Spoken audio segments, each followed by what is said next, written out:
Hello friends, welcome back to the channel. I'm Sadia and this is my channel and my life. Today I am coming to you with a TBR. It's a TBR but not really like a monthly one or like a set time frame in which I had to finish these books, because in 2026 also welcome to the new year. Welcome to 2026. In the new year in 2026, I decided I just don't want to pressure myself or give myself like such rigid, strict time limit as to when I want to finish books. That being said, I probably won't participate in a lot of readathons this year as well. But we're here for the TBR, so we're not going to discuss that. You see this pile of books here? That is 10 books that I have had on my shelf, a lot of them for a very long time. Some of them are new, but they're like thrifted and they're older releases that I've been wanting to get to. And so I have acquired, hold on, give me a second, because that would give a lot of things away. I have acquired a spinner wheel, and I have done some spins to pick 6 out of those 10 books that I will be reading for probably the next 2 months, January and February. It is January currently. Oh, the cat is on the table. And so we're gonna do some spins for those. And then I'll let you know like what the TBR is, so that's the plan. And this will be like how my TBRs are going to be going. I'm gonna be picking essentially 10 books, and then the wheel will choose either whatever number. Currently I chose 6 because I feel like 6 is a doable number for me to read within like a month's time span. So maybe I feel like 6 is a good number between like for like a 2-month period. If I don't get busy, like if something doesn't come up or anything like that. So we're gonna pick at least 6. If not, obviously if 6 is too much, or like at some point I'm gonna have busy for the next month or two, then we lower the number. But currently 6 is the option. So we're gonna pick 6 of these.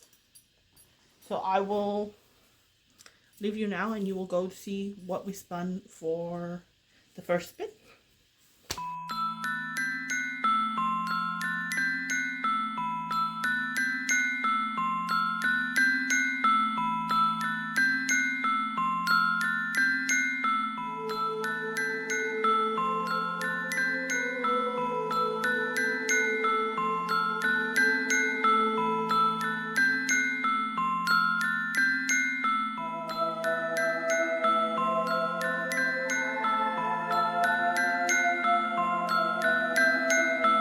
So we have spun a 7.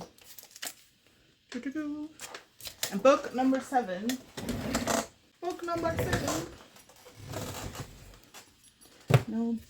Nope. Okay, book number 7 is Little Fires Everywhere by Celeste Ng. I feel like for a while in the bookish sphere, this was kind of like a big whoop. I thrifted this recently. It's always been something that's kind of been on my radar. This is kind of about like a suburban neighborhood that kind of is very like strict. Like everybody kind of has like, everything's perfect and everything's like in a set way. And a new neighbor comes to town, is what I'm saying. It says, enter Mia Warren, an enigmatic artist. Yeah, it says, yes, progressive suburb of Cleveland. Everything is planned, from the layout to the winding roads to the colors of the houses to the successful lives its residents will go on to lead. Enter Mia Warren, an enigmatic artist and single mother who arrives in this idyllic bubble with her teenage daughter Pearl, in a disregard for the status quo that threatens to upend this carefully ordered community. Little Fires Everywhere explores the weights of secrets, the nature of art and identity, and the ferocious pull of motherhood, and the danger of believing the following rules can avert disaster. I think it's going to be good. It's also tiny. It's not a very big book, so it should be easy to get through. So that is the first book on the TBR. And now we will go to the next spin.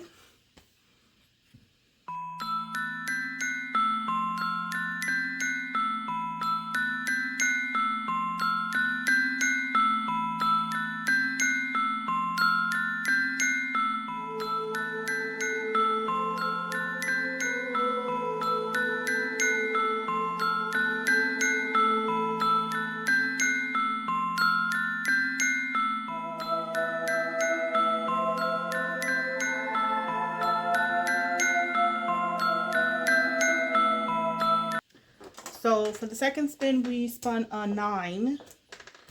So let me find book 9. Okay, book 9. Book 9 is... Oh, hold on. Let's go and move the little tabs. Enchantress of the Stars. This is actually a really pretty cover. I like this. This is like a sci-fi. It says... Yeah, one of the funniest sci-fi novels. Let's see. Let me read what it's about. It says Elena is a member of a supremely advanced interstellar civilization on a mission to the medieval planet Andresia. To her shock, she becomes key to a dangerous plan to turn back an invasion by aggressive spacefaring youngling species. How can she possibly help the Andresians who still believe in magic and superstition without revealing her alien powers? She's an alien. Let me see at the bottom. Her hand in this. It sounds cool. I picked this up at Thrifted. It is the first in a series. I think there's 3 of them. I think it's a trilogy. I think she has a couple of other books. Oh no, this is just other books by the same publishing house, which is interesting. Yeah, it's also not that big either. So that's the second spin. We will move on to the third.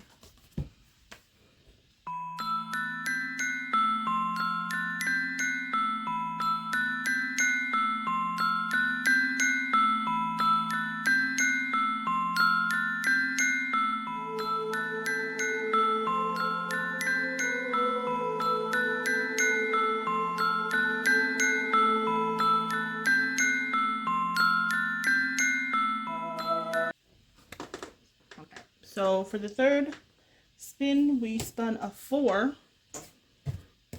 What is number 4? Oh, okay. It's Book Lovers by Emily Henry. I've had this on my shelf for God knows how long. Probably as long as I've had Beach Read on myself. And I've read Beach Read when I first got it.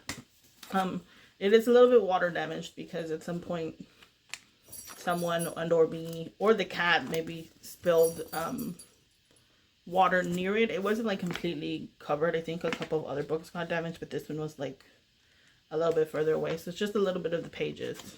So if I do love this, we will get a better version, a better copy. This is about Nora and Charlie, I believe is his name. Yeah, and she's a literary agent and he is a editor. I have read the first like chapter, I think. Hold on. Because they have like a very... Oh, it's like the prologue. I read the prologue.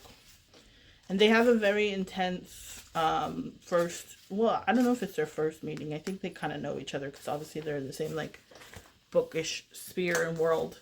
The literary world and the publishing world. And yeah, but they just have like a really intense meeting. And she has a sister. And her sister, I don't remember if she's like pregnant. Hold on. I don't remember. The sister's like something about her kids. Because I remember that's like the second chapter. And the kids are like, she's like stressed out. Because she's got all her, like, I think she just had a baby. Or she has like little kids. Which is understandable. Children are not always easy. Yeah, she just, I feel like the sister just needs a break. She needs time away from like what she's currently dealing with. And so she convinces, and the sister's name is Libby. She convinces Nora to go with her to like this little small town. It just so happens Charlie's also there. So, she keeps like running into him. Yeah, it says It would be okay. Yeah, Nora keeps bumping into Charlie, a bookish, brooding editor from back in the city. It would be a meet cute, if not for the fact that they've met many times before, and it's never been cute. Yeah, so it's like they have kind of like, yeah. I also have heard, because this book's been out forever, a lot of people are like, this is more focused or like more about the sisters, which I think I would appreciate as a sister. And I do actually have a younger sister because I think Nora's the older one in here, but I don't remember. I don't remember exactly. But like I do have one other sister, and so having the dynamic of the two sisters, I think will be something that I will be able to relate to and be interested in. My sister does have kids, so I think I'm gonna love it for that, as well as obviously the romance. So that is the third one. We will move on to number 4.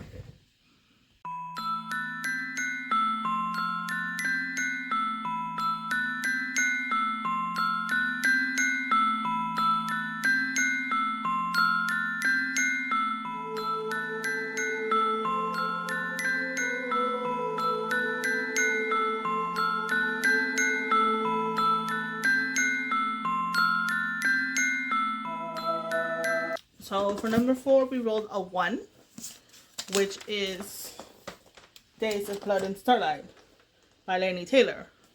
And I read the first one so many, many moons ago. And I have all 3 of them on my shelf. I have never, ever, ever, ever started this, got into it. I also love this edition. It's so pretty. It is a chunker. I absolutely loved and adored the first one. I really love the worlds that Laini Taylor builds. I love Stranger Dreamer and Muse of Nightmares. And I remember in Daughter of Smoke and Bone, the world that she built, and it specifically because in that one, if you've ever read it, there's like technically 2 worlds. Like there's a more modern day one and there's a more fantastical one. And I love both of them, so I do feel like I'm going to love this. Like I'm going to continue to love the story and the characters. I love Karu so much. So I'm excited to get back into this world. I may because I remember loving it so much, just reread the first one and then like continue with this one. But who knows? Maybe I'll just do a recap or something, like look up a recap or something. But I kind of do want to reread the first one. But anyways, that is number 4. So let's move on. We have 2 more spins that we have to do. I'm just organizing a little bit.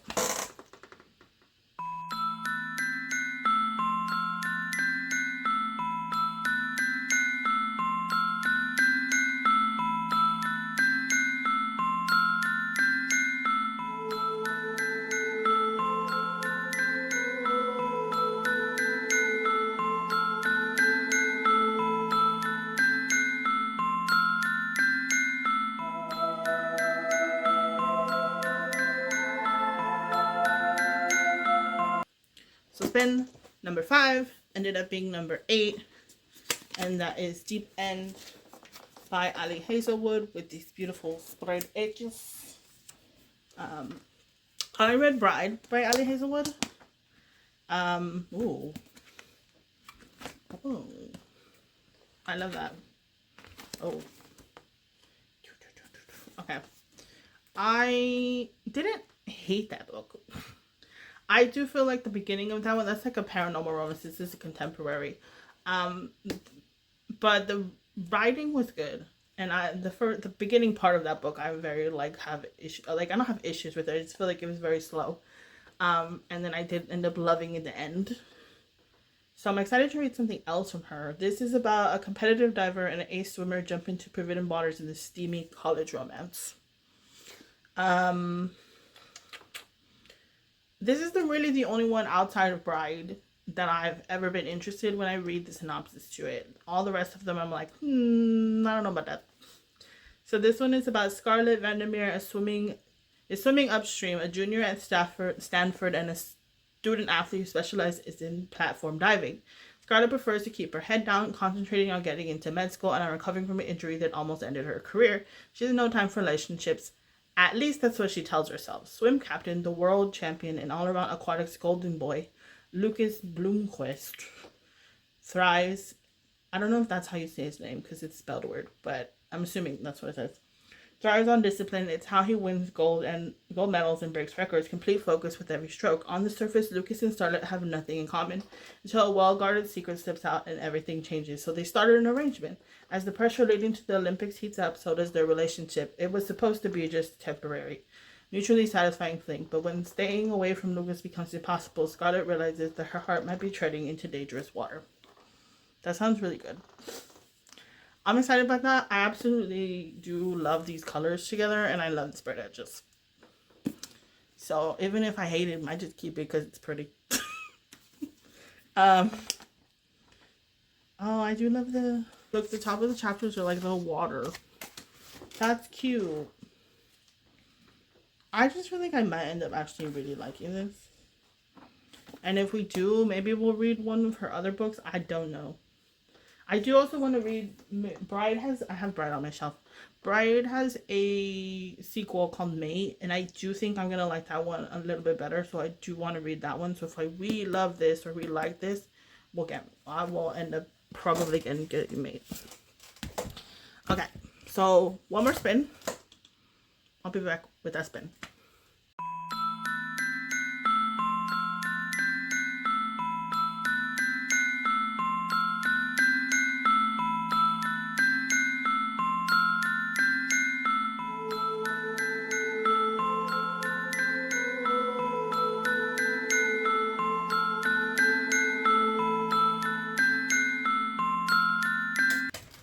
Okay, so for the last spin, we spun. For the sixth spin, we spun number 6. And that is Yellowface by R. Kwong. I don't hate this cover. I do hate that this is here. It's not a sticker. It's like on the fucking book, which is annoying. If you don't know what this is about, I don't know where you've been. But this is about June. This is about. This is such a pretty photo of her. Anyway, this is about June. Authors June Hayward and Athena Liu were supposed to be twin rising stars, but Athena's literary darling and June Howard is a literary nobody. One stories and about basic white girls June thinks. So when June witnesses Athena's death in a freak accident, she acts on impulse. She steals Athena's just finished masterpiece, an experimental novel about unsung contributions of Chinese laborers during World War I. So what if June edits Athena's novel and sends it to her agent as her own work? So what if she lets her new publishers rebrand her as Juniper Song, complete with an ambiguously ethnic author photo? Does this piece of history deserve to be told, whoever the teller? That's what June claims. And the New York Times bestseller list seems to agree, but June can't seem to get away from Athena's shadow, and emerging evidence threatens to bring June's stolen, it's in quotes, success. It's in parentheses actually. Success down around her. As June races to protect her secret, she discovers exactly how far she will go to keep what she thinks she deserves. With its totally immersive first-person voice, Yellowface grapples with the questions of diversity, racism, and complete appropriation, as well as the terrifying alienation of social media. R.F. Kuang's novel is a timely, razor sharp, and eminently readable. I actually really think I'm gonna love this. I have a couple of other books from her on my shelf, so I don't know if this is like the best choice to start with R.F. Kuang. I'll have just a little eyeball here. Is there one? Oh, there's literally one on the other side, but it's on the top. But this is where I'm going to start. And I do want to read this. This is also not that big, so I could get through it really quick. I've had this on my shelf for a while as well, so I'm so glad that it's on a TBR and something that's like, I'm going to be able to like, okay, you need to read that, you know? It's going to be in front of me and be like, read me. So yeah, so that is the last and final spin of the books. Let me actually just reorganize this a little bit and we can give you the stack. These are the 6 books that I will be reading probably within the next 2 months. But again, no actual time frame. It's just I do like to have a TBR. And these are just, and so I don't want to get myself, but again, I don't want to pressure myself and get myself like stressed out or anxiety, because when I know that when I do that, like when I'm too fixated on a time frame, that I will eventually just be like, well, I don't remember any of those. You know what I mean? So I will just not touch them. So these are the ones that I'm going to be reading in the next 2 to 3 months, probably. And then obviously, I think when I read them all, they will come back with like reading update or something, or like currently reading, or some sort of like video that's go, oh look, I read all these now. you know so I'm excited about all these. This is a series I need to continue. This is a book that's literally been on my shelf for 1,000 years. I want to try more Ali Hazelwood. This is something I've always been interested. This is a book also that I just needed to read, and this is a new series that I want to start. So I'm excited for all of them, and I am so grateful that you even got to the end of this point of this video. If you've watched all of this, thank you so much for the little bit of chaos this has been. I did enjoy making this TBR and doing the spins, so I hope you enjoy watching them. And if you've made it this far, just leave either a book stack or a purple emoji. The purple is my favorite color. If you don't want to like comment, like if you don't want to say anything, but you just want to let me know that you're here or that you've watched it, just put a book stack or a purple emoji. And if you want to like this video or subscribe, you can. And I really would appreciate like you doing that. I would be really grateful for that. And I will see you in another video very soon. Bye.